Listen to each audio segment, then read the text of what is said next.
अरे कि बंगाल से चल के आइल बिया कमे बाए करेज नागिन जैसन नाच नाच के हिलावतिया ये सटेज।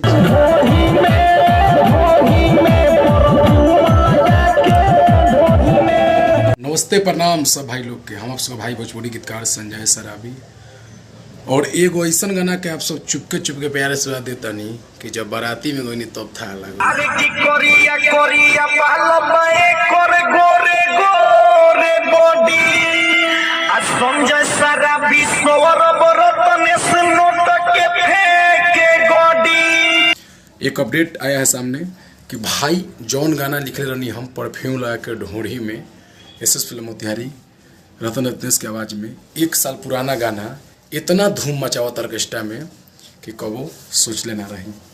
अभी हर बारात में भाई वो गाना एकदम गर्दा उड़ा रहा है और सुनकर दिल खुश हो जा रहा है देखकर। आप लोग भी ऑर्केस्ट्रा वीडियो देखिए। साफ ये गाना नहीं बजाया तो सला बाराती नहीं लग रहा है। नंबर 1 अभी गाना हो चुका है। आप लोग